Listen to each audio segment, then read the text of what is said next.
Well, I'm sitting here today with Freddie Silva above Sintra, Portugal, uh, in the woods behind Penna Castle. And we have been looking at Templar sites. Now, I've always assumed that the Templars were in Jerusalem, in the Holy Land, in France. Hmm.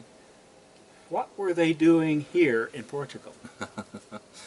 That's exactly what I asked myself, and it's a very good point because most people associate the Templars with the Crusaders.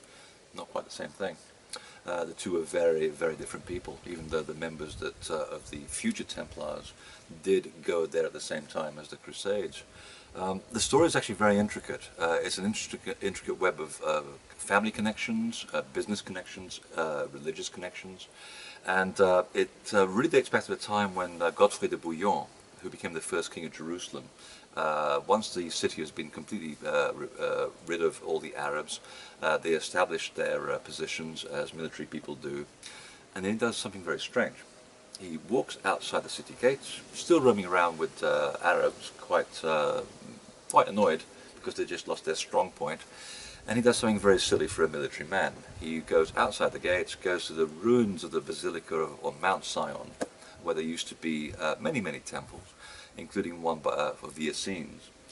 And he sets up this mysterious order of monks and cavaliers called the Order of Notre Dame of Sion, otherwise known as the Order of Sion.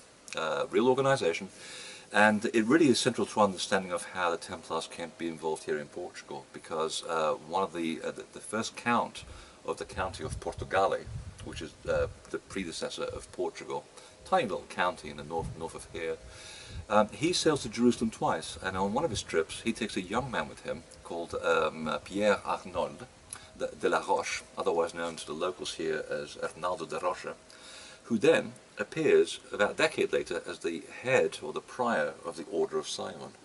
Now he's the central culprit in this story of how the Templars ended up in Portugal, because we have documents now showing that he, along with 4 other Templar preceptors, are ordered by the then Grand Master Hugh de Payan to travel back to Portugal in 1125 to establish, and I quote, a Portuguese crown. So we have here, at the very, very early stages in Jerusalem, the players in the story of Portugal, as it would become, the central characters that would form the nucleus of the Knights Templar in Jerusalem, and the knights who were ordered by the Grand Master to come from Jerusalem to this little county to establish a kingdom within a kingdom accountable only to God. So the Portuguese kingdom was established by the Templars. Absolutely. And we have it right from the horse's mouth that the Hugh de Payan himself did actually order 4 preceptors, Templar preceptors, to go from Jerusalem. One is the head of the Order of Sion as well, to boot. And they basically landed north of here, and they already had contacts within the city of Braga.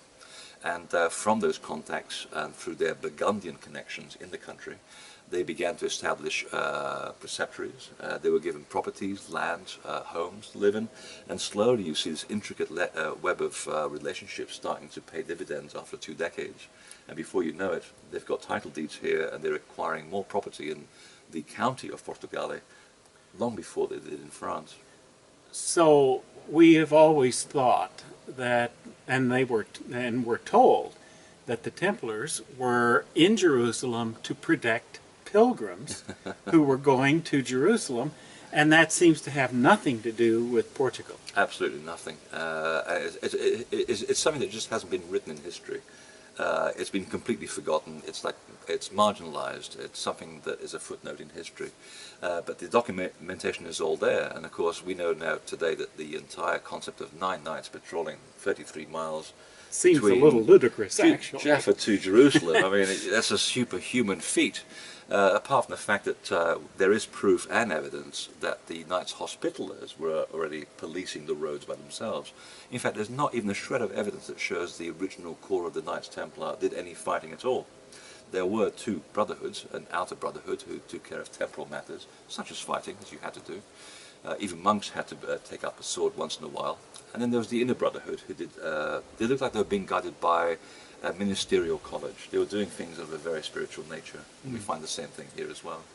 So they must have had some intent and purpose, which was not the external intent Exactly. of protecting pilgrims. What was that? Well, the idea for that really has to do with the benefactor of the Templars, who was the monk Bernard of Clairvaux.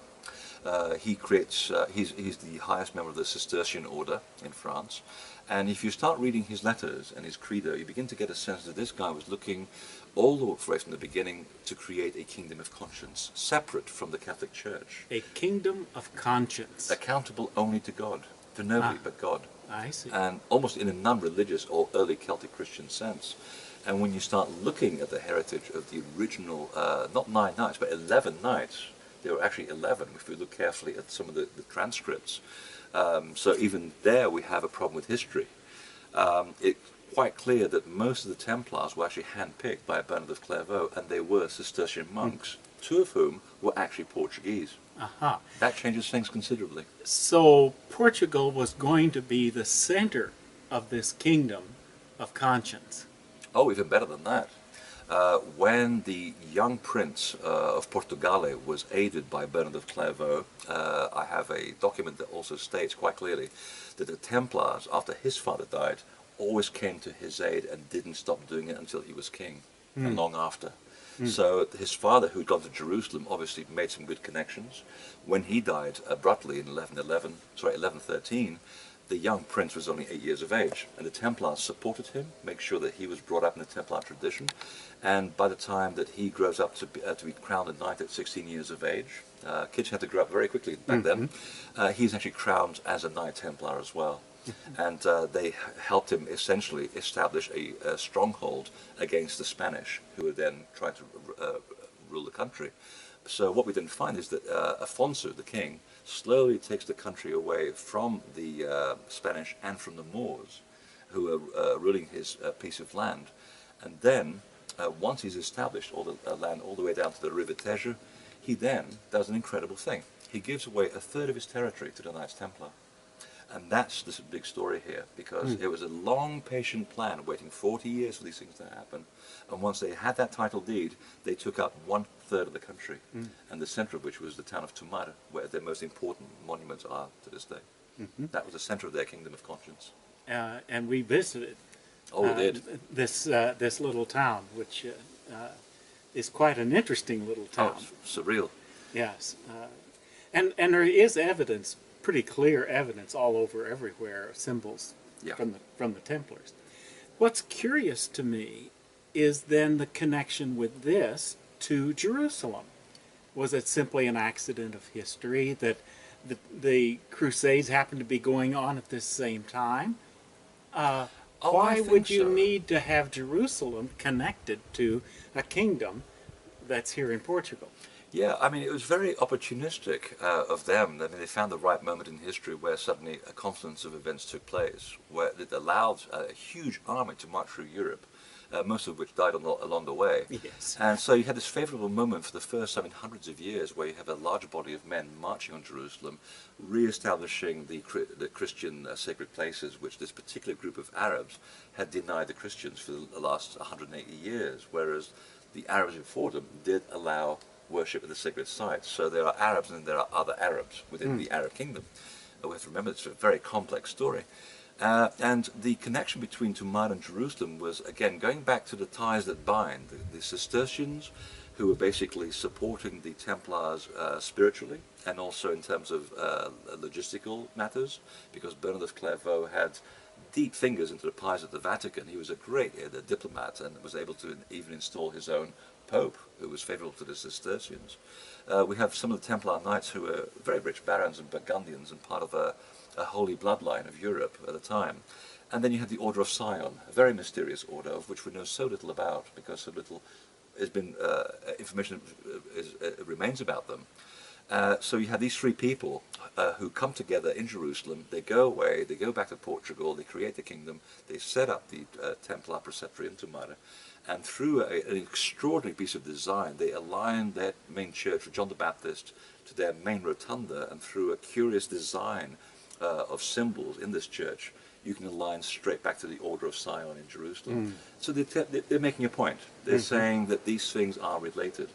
And in fact, when you actually do the connection between Jerusalem, Tomar, and Rosslyn, or should I say Temple, which is the town next to Rosslyn, where they also had their first preceptory in Scotland, you form a perfect equilateral triangle. And we're talking something that spans over 2,500 miles. So they're doing the old system of locating sacred sites by the use of triangulation. So in some sense, they were setting up this kingdom in an isolated place, because Portugal would have been an isolated place in Europe. And it was really the center of the whole operation. It was part of a triple, like a trinity. It eventually did become the center of the Templar operation by default when they basically were rounded up in 1309. Everybody did move here. That wasn't rounded up during the night of October the 13th. The others moved to Rosslyn and Kilmartin in Scotland. And these two people in Portugal and Scotland still maintain their contacts, and that's documented too. So eventually it did become the center of their world. Whether they knew it or not, and whether it was designed or not is another matter, but certainly it did become the focus of their overseas development and expansion, and it has been so for the last 400 years. They're the ones who started off the connections to Newfoundland, Labrador, the voyages to Nova Scotia, and the rest of course is history, because then we start getting involved with the progeny of the Templars, the Masons, who then become the founding fathers of America. So they were always looking to the West once they lost the ability to do what they were doing in Europe, mostly because of the shenanigans of Philip, the King of France, and the Pope. One wanted to get into the order, but was too corrupt to be allowed in, so he concocted these ludicrous charges against them. And I think he also owed them money. A lot of money. Yes. that clears a lot of slates. Just kill them, that's it.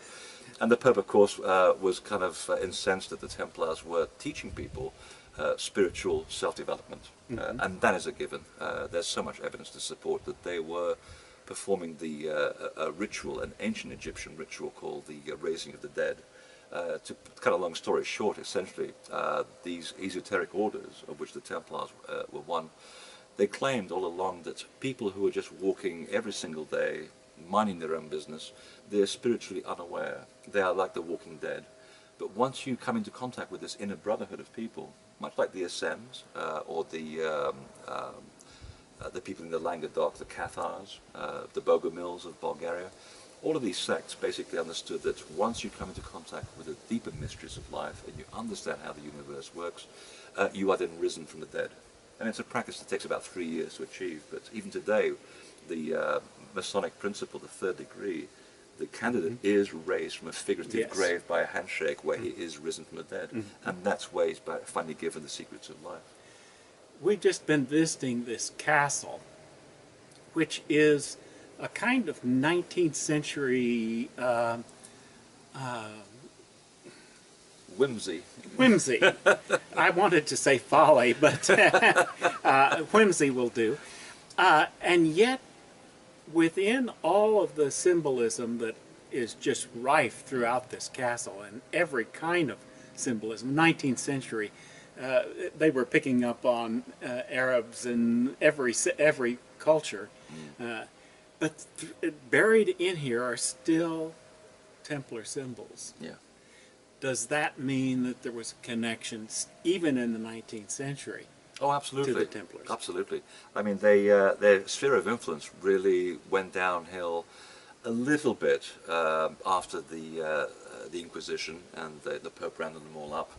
They fled to Scotland and Portugal. They were given safe passage, and they basically went on hiatus for 6 years. Once the Inquisition shows up, the King of Portugal, who was himself very closely allied to the Templars, we don't know how yet, But he certainly was totally behind them, and he said, well look, that the Pope has asked me to get rid of the Templars, so let's get rid of the Templars. You guys make yourselves scarce. Go to the Algarve, take 6 years off, have a holiday, and when you come back, you'll be called something else. And it's one of the biggest practical jokes ever played in history, where the Pope has given this letter saying that the Knights Templar no longer exist. But in the meantime, we have come up with a new group of cavaliers called the Order of the Knights of Christ. Is that okay with you? Ah, sure, that's fine. Same people. The land was given back to them, the money was given back to them, and they went on doing what they were doing for at least 300 years with total immunity. And even the King Manuel of Portugal, he was also a Grand Master of the Order of Christ, and that's when the maritime expansion really grew out of proportion. Henry the Navigator, who was also a Templar master and the head of the Order of Sion as well, so he had a dual role. All of these people were working within this kingdom of conscience, totally free, and behind the backs of the Pope. But then, of course, you know, they accumulated a lot of wealth, a lot of power, and that drew in a lot of unpleasant people, and of course the whole system again starts to corrupt. Yet again, we have kings coming into Portugal who don't quite understand it. They want to get in on this act, and of course they can't. They don't have the spiritual degree that they should have. So then we see a seesaw of events, and by the late 19th century we have, you know, Ferdinand, one of the last Portuguese kings who comes here to Sintra, and he starts bringing back those concepts of Rosicrucianism, of Freemasonry, of the Templars, and you see at Pena a lot of the symbols that he put up yet again, just as if the 16th century had never stopped.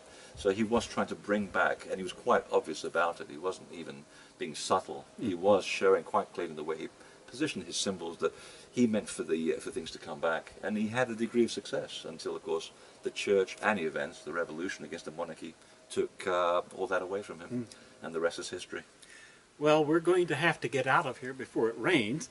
It doesn't need to rain. If our viewers would like to follow up on this, I suspect you'd like to tell them about a book you've written. Oh, I think I could tell them that. There is a wonderful book. It's about yay thick. It's going to fry your brain. It has 800 references, so you can always check up exactly where this information came from. You don't take my word for it. It's called First Templar Nation, and it's literally the story of the creation of Europe's first nation state, which again is a very important part of the story, that they didn't just create Portugal as a country, it was Europe's first nation state. So that's very, very historic and very deliberate as a statement. So you can go to invisibletemple.com and check that out. And it's also available in electronic form. Absolutely. So check it out.